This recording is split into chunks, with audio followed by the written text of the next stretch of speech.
ನೋಡಿ ಈ ಗಿಡ ಇದು ಕೈ ಬಿಡಿ. ಸುಳಿ ಈ ಥರ ನಿಂತೋಯ್ತು ಅಂದರೆ ಏನಾಗಿದೆ, ಯಾಕೆ ನಿಂತೋಯ್ತು ಅಂತ ನಾನು ತೋರಿಸ್ತೀನಿ. ಸರ್ ನಮಸ್ತೆ ಸರ್. ಸರ್ ನಿಮ್ಮ ನೇಮ್ ಹೇಳ್ಬಿಡಿ ಸರ್. ಸುಂದರೇಶ್ ಸರ್ ನಮ್ಮ ಹತ್ರ ಬಾಳೆ ಗಿಡ ತಗೊಂಡಿದ್ರು. ಒಂದು 4 ತಿಂಗಳಾಯ್ತಾ? 4 ತಿಂಗಳಾಗಿದೆ. ಇದೆಲ್ಲ ಈ ಥರ ಇದೆ.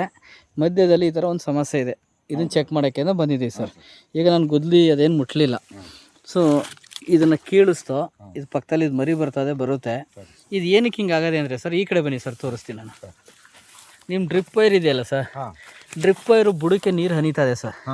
ನೀರು ಹಂತಂಗೆ ಏನಾಗಿದೆ ಅಂದರೆ ಈ ಭಾಗದಲ್ಲಿ ಕೊಳ್ತೋಗಿದೆ. ಇಲ್ಲಿ ನೋಡಿ ಸರ್, ಇದು ಕೊಳ್ತೋಗಿದೆ ಅಲ್ವಾ? ಇದು ಕೊಳ್ತೋಗಿದೆ ಏನಂದರೆ ಈ ಭಾಗದಿಂದ ಬ್ಯಾಕ್ಟೀರಿಯಾಗಳು ಆಕ್ರಮಣ ಮಾಡೋದು. ಸೊ ಇದು ಫಂಗಸ್ ಬಂತು. ಆ ಫಂಗಸಲ್ಲಿ ನೋಡಿ ಹುಳ ಕಾಣಿಸ್ತಾ ಇದೆಯಾ, ಇದು ಕ್ರಿಯೇಟ್ ಆಯ್ತು. ಇದು ಲಕ್ಷಾಂತರ ಮರಿಗಳನ್ನು ಮಾಡುತ್ತೆ ಇದು. ಸೊ ಇದು ಯಾವಾಗ ಬುಡಗ ಶೀತ ಬೇರು ಕೊಳ್ತೋದು, ನೋಡಿ ಇಲ್ಲೆಲ್ಲ ತುಂತುರು ಬೇರೆಲ್ಲ ಕೊಳ್ತೋಗಿ ಈ ಥರದ್ದು ಕಾಣಿಸ್ತಾ ಇದೆಯಾ, ಇದು ಯಾವಾಗ ಕೊಳ್ತೋಯ್ತು ತುದಿ ಎಲೆ ನಿಂತೋಗುತ್ತೆ, ಸುಳಿ ಎಲೆ, ಅದ್ರಲ್ಲಿ ಸುಳಿ ಎಲೆ ನಿಂತೋಗೋದು, ಒಣಗೋಗೋದು ಇದೆಲ್ಲ ಬರುತ್ತೆ. ಈಗ ನಾವು ಏನು ಮಾಡ್ಬೇಕು ಇದಕ್ಕೆ ಅಂದರೆ ಬುಡಕ್ಕೆ ನೀರು ಬಿಡಬಾರ್ದು. ಬುಡಕ್ಕೆ ನೀರು ಬಿಟ್ರೆ ಈ ಸಮಸ್ಯೆ ಸ್ಟಾರ್ಟ್ ಆಗುತ್ತೆ ಸರ್. ಸೊ ಇಲ್ಲೆಲ್ಲ ಬೇರೆ ಕೊಳ್ತೋಯ್ತಾರ ಕಾಣಿಸ್ತಾ ಇದೆಯಲ್ವ ಸರ್. ಅಂದರೆ ಈಗ ನಮ್ಗೇನು ಅನಿಸ್ತದೆ, ಗಿಡದಲ್ಲಿ ಏನೋ ರೋಗ ಅದೇ ಅಂತ ನಮ್ಗೆ ಅನಿಸ್ತದೆ. ಬಟ್ ಇಲ್ಲಿ ಆಗಿರೋ ಪರಿಸ್ಥಿತಿ ಏನೋ, ನೀರು ಒಂದೇ ತಗ ಬಿದ್ದು ಕೊಳ್ತೋಗುತ್ತೆ. ಸೊ ಇದು ನಿಜ. ಆದರೆ ಆ ಪಕ್ಕದಲ್ಲಿ ಯಾಕೆ ಕೊಲ್ತಿಲ್ಲ ಅಂತ ನಾವು ಮತ್ತೆ ಇನ್ನೊಂದು ಕ್ವಶನ್ ಕೇಳ್ಬೋದು. ಆದರೆ ಆ ಹನಿ ಗಿಡದಿಂದ ಈ ಕಡೆಗೆ ಬಿದ್ದದೆ, ಗಿಡದಿಂದ ಆ ಕಡೆಗೆ ಬಿದ್ದದೆ, ಈ ಹನಿ ಬುಡಕ್ಕೆ ಬಿದ್ದುಬಿಟ್ಟಿರ್ತದೆ. ಸೊ ಅದಕ್ಕೋಸ್ಕರ ಹಂಗಾಗಿರ್ತದೆ. ಸೊ ನೋಡಿ ಈ ಮರಿ ಬರ್ತದೆ, ಈ ಮರಿ ಇಮ್ಮಿಡಿಯೇಟಾಗಿ ಬೆಳಕತ್ತದೆ. ಇದನ್ನು ಹೊರಗಡೆ ಹಾಕ್ಬಿಡಿ ಆಯಿತಾ. ಇದ್ರ ಬೇರು ಕನಿಷ್ಠ ಪಕ್ಷ 4 ಅಡಿ ಬೆಳೆದಿರಬೇಕು.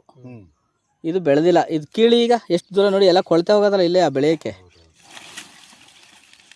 ಕೀಳಿ ಎಳೀರಿ ಫೋರ್ಸ್ ಮಾಡಿ ಎಳೆದ್ಬಿಡಿ, ಹೋಗಿರಕ್ಕಂತಿಗೆ ಎಳೆದ್ಬಿಡಿ. ನೋಡಿ ಅದ್ರ ಬೇರೆ ಬೆಳೆದಿಲ್ಲ. ಬೇರು ಬೆಳೆದೇ ಇರೋ ಕಾರಣ ಏನಂದರೆ, ಸೊ ಇಲ್ಲಿ ನೀರು ಬಿದ್ದು ಕೊಳ್ತಿರೋ ಕಾರಣ. ನೋಡಿ ಈ ಕಡೆ ಬೇರು ವೈಟ್ ಬರ್ತದೆ ನೋಡಿ, ಇವು ಈ ಥರ ವೈಟ್ ಇರಬೇಕು. ಇದು ಈ ಮರಿ ಬೇರು, ಇದು ಬರ್ತದಲ್ಲ ಕಣ್ಣು, ಈ ಕಣ್ಣು ಬರ್ತಲ್ಲ, ಅದಾದ್ರಲ್ಲಿ ಕಣ್ಣು ಅಂತ ಚೆನ್ನಾಗಿ ಬರಲ್ಲ. ಇದನ್ನ ಆಮೇಲೆ ಹಾಕಿರಿ, ಇಲ್ಲಿ ಇದು ಬರುತ್ತೆ ಅಣ್ಣ. ಇದು ಇನ್ಮೇಲೆ ನೀರನ್ನು ಸಹ 2 ಸಾಲಿನ ಮಧ್ಯದಲ್ಲಿ ಇಲ್ಲಿ ಬಿಡಬೇಕು. ಇಲ್ಲಿ ನೀರು ಬೇಕಾಗಿರೋದು ನಾವೇ ಮಾಡ್ತಾ ಇದೀವಿ, ಅಲ್ಲಿಗೆ ಕೊಡ್ತಾ ಇದೀವಿ. ಸೊ ಈಗ ಸ್ವಲ್ಪ ಚೇಂಜಸ್ ಮಾಡ್ಕೊಂಡು, ಈಗ ನಾವ್ ಏನ್ ಮಾಡ್ತಾ ಇದೀವಿ ನಿಲ್ಸ್ಬಿಟ್ಟಿದ್ದೀನಿ. ಒಂದು ತಿಂಗಳ ಮೇಲೆ ಆಯ್ತು. ಅದೇ ಈಗ ಜಟ್ಟೆಲ್ಲ ಹೊಡಿತಾ ಇದೀರಾ. ಡ್ರಿಪ್ ಅವರು ಬೇಡಿ ಅದರಲ್ಲೇ ಹೊಡ್ಕೊಳ್ಳಿ. ಸೊ ನೋಡಿ ತುಂಬಾ ಶೀತ ಆಯ್ತೈತೆ. ಬರಲಿ ಅವರು ಇನ್ನೊಂದು ಗುಂಡಿ ತೆಗಿಸ್ತೀನಿ ಸರ್. ಇದು ಈ ನ್ಯಾರದಲ್ಲಿ ಬೇರೆ ಬಂದಿರ್ತದೆ ಅಣ್ಣ. ಇಲ್ಲಿಂದ ಇಲ್ಲಿ ಗಂಟೆ ತೆಗೀರಿ ಹಿಂಗೆ. ಇದು ಸರ್ ಅದು ಬಾಳೆ ಬೇರೆ. ಅದು ಈ ಎಲೆ ತುದಿ ಇದೆ ಸರ್, ಈ ನ್ಯಾರದಲ್ಲಿ ಬಂದಿರುತ್ತೆ ಸರ್. ಈ ನ್ಯಾರದಲ್ಲಿ ಬಾಳೆ ಅದು ನಾವು ಯಾತಕ್ಕೆ ಗೊಬ್ಬರನ ಬುಡಕ್ಕೆ ಹಾಕ್ಬೇಡಿ, ದೂರಕ್ಕೆ ಹಾಕಿ ಅಂದರೆ, ಆಮೇಲೆ ಒಂದೇ ತಕ್ಕ ಹಾಕ್ಬೇಡಿ ಅಂತೀವಿ ಅಂತಂದರೆ, ಬೇರೆ ಎಲ್ಲದೇ ಅಂತ ಯಾರಿಗೂ ಗೊತ್ತಿಲ್ಲ. ಸುಮ್ಮನೆ ಸುರಿಸ್ತೀವಿ, ಎಲ್ಲದೇ ಎಳ್ಕೊಳ್ಳುತ್ತೆ. ಡ್ರಂಚಿಂಗ್ ಮಾಡಿದ್ರೆ ಸರ್ ಈ ಕಡೆಗೆ ಮಾಡಿಸ್ತೀನಿ. ದೂರಕ್ಕೆ ಮಾಡಿ, ಅಲ್ಲಿಗೆ ಆ ಥರ ಮಾಡಿ, ಅಲ್ಲಿ ಬೇರೆ ಸಿಗ್ತದೆ. ಬೇರೆ ಇಲ್ಲೇ ನೋಡಿ ಬಗೆಯಂಗೆ ಇಲ್ಲ, ಇಲ್ಲಿ ಬೇರೆ ಇಲ್ಲೇ ಸಿಕ್ಬಿಟ್ಟು ಇಲ್ಲೇ ಸಿಗ್ತದೆ ಬೇರು. ಇದು ಅಷ್ಟು ಆಳದಲ್ಲಿ ಇರುತ್ತೆ. ಮಣ್ಣು ಏನು ಅವಶ್ಯಕತೆ ಏನಿಲ್ಲ, ಮಣ್ಣೇನು ಅವಶ್ಯಕತೆ ಇಲ್ಲ. ಈಗ ಹೊಡಿಸ್ತೀನಿ ಅಂದರೆ ಒಂದು ರೌಂಡ್ ರೋಟ್ರಿ ಹೊಡೆದ್ರೆ ಒಂಚೂರು ಮಣ್ಣು ಬೀಳ್ತದೆ. ಬೀನ್ಸ್ ಹಾಕೊಂಡಿದ್ರೆ ಬರಲಿ, ಆಮೇಲೆ ನೋಡ್ಕೊಳಕತ್ತೆ ಬನ್ನಿ. ಅಣ್ಣ ಒಂಚೂರು ಹಂಗೆ ಮುಚ್ಚಿಬಿಡಿ. ಅಂದರೆ ಈ ಕಲರ್ ಬಂತು ಅಂದರೆ ರೂಟ್ಸ್ಗಳು ಚೆನ್ನಾಗಿ ಇನ್ನೂ ಹೋಯ್ತಾ ಇಲ್ಲ ಅಂತ. ಇದು ಮೆಗ್ನೀಷಿಯಮ್ ಕೊರತೆ, ಇದು ಫಾಸ್ಫರಸ್ ಕೊರತೆ. ಇದು ಫಾಸ್ಫರಸ್ ಎಷ್ಟು, 1-2 ಇಂಚ್ ಬರುತ್ತೆ.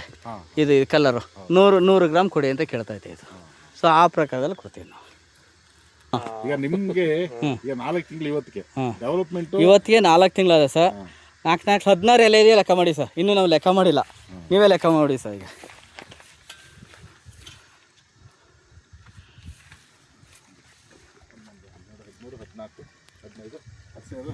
16 ಎಲೆ ಇದೆಯಾ? 16 ಎಲೆ ಇದೆ ಅಂದರೆ ನಿಮ್ಮ ಗಿಡ ಹೆಲ್ತಿಯಾಗಿ ಚೆನ್ನಾಗದೆ ಅಂತ. ಸರ್ ಗೊನೆ 100ಕ್ಕೆ 200% ಮಾಡ್ಕೊಳ್ತೀರಿ, ಅದ್ರ ಬಗ್ಗೆ ಡೌಟ್ ಪಡಿ. ಯಾರೋ ಹೇಳ್ತಾರೆ ಕಳ್ಳೆಲ್ದಲ್ಲೇ ಚೆನ್ನಾಗಿ ಬರೋದು ನಿಮಗೆ, ತೂಕ ಇಳುವರಿ ಚೆನ್ನಾಗಿ ಬರುತ್ತೆ. ಅದಾದಮೇಲೆ ಸರ್ ಇಲ್ಲಿ ನೋಡಿ, ಇಲ್ಲಿ ಕಂಬ ಹೊಡಿತಾ ಇದಲ್ಲ, ಇದಕ್ಕೆ ಬಂದು ಎಲ್ಲ ಏನೇನೋ ಹೇಳ್ತಾರೆ. ಈ ಕಂಬ ಯಾಕೆ ಹೊಡಿತಾ ಇದೆ ಅಂದರೆ, ಇದ್ರ ದಪ್ಪ ಆಯ್ತಾ ಇದೆ, ಸೈಜ್ ದಪ್ಪ ಆಗ್ತಾ ಇರೋದ್ರಿಂದ ಈ ಥರ ಒಂದೊಂದು ಪಟ್ಟೆ ಹೊಡಿತದೆ. 5-6 ಪಟ್ಟೆ ಹೊಡೆದ್ರೆ ಅದು ಮೈಕ್ರೋನ್ಯೂಟ್ರಿಯೆಂಟ್ ಡಿಫಿಷಿಯನ್ಸಿ. 1-2 ಪಟ್ಟೆ ಏನು ಭಯ ಪಡೋಂಗಿಲ್ಲ ನೋಡಿ. ಅದಾದಮೇಲೆ ಈ ಗರಿಗಳು ಹಿಂಗೆ ಹೊರಗಡೆ ಬೀಳ್ತಾವೆ. ಇದು ಹೊರಗಡೆ ಬಿದ್ದರೆ ಕಂಬ ದಪ್ಪ ಆಯ್ತಾ ಇದೆ. ಪ್ರತಿ ಕಂಬದಲ್ಲೂ ಐತೆ ನೋಡಿ ಸರ್, ಪ್ರತಿ ಕಂಬದಲ್ಲೂ ಪಟ್ಟೆ ಹೊರಗಡೆಗೆ ಬರ್ತಾಯಿದೆ. ಆ ಹೊರಗಡೆಗೆ ಬರ್ತಾ ಇರೋದ್ರಿಂದ ಕಂಬ ದಪ್ಪ ಆಯ್ತದೆ ಅಂತ. ಸರ್ ಈಗ ಯಾರು ಏನಾರು ಹೇಳಿ ಈ ತಲೆ ಕೆಡ್ಸ್ಕೊಳಕ್ಕೆ ಹೋಗಲ್ಲ. ನನಗೆ ಅದು ಡೌಟ್ ಸರ್ ಈಗ 4 ತಿಂಗಳಿಗೆ ಗಿಡ ಅದ್ಭುತವಾಗಿದೆ ಸರ್. ಚೆನ್ನಾಗಿದೆಯಾ? ಹಾಂ, ಅದರಲ್ಲಿ ಡೌಟೇ ಬೇಡಿ ಸರ್. ಅದರಲ್ಲಿ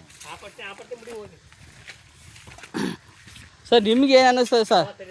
ನಾವು ಸಾವಯವ ಗೊಬ್ಬರ ಕೊಟ್ಟಿದ್ದೋ, ಅದನ್ನು ಡ್ರಂಚಿಂಗ್ ಮಾಡಿದ್ದೀರಾ, ಗಿಡನೂ ಕೊಟ್ಟಿವಿ, ಗೊಬ್ಬರನೂ ಹಾಕಿದ್ದೀರಿ. ನಿಮ್ಗೆ ಏನು ಅನಿಸ್ತದೆ ಸರ್ ಈ ಬೆಳೆ?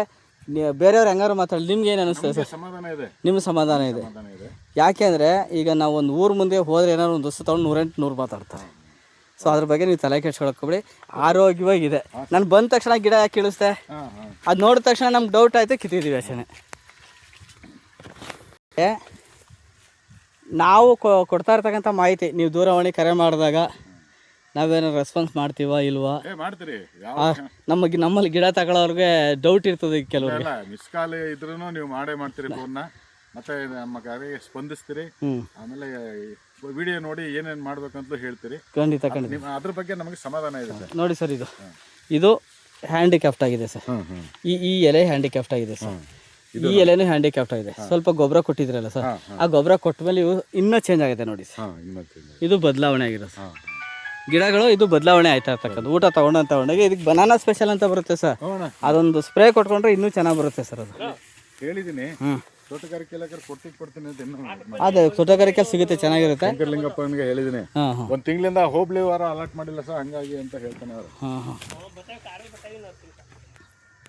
ಸರ್ ನೀರ ಇವತ್ತಿಂದ ಇನ್ನೊಂದು 5-6 ದಿನ ಆಫ್ ಮಾಡಿಬಿಡಿ.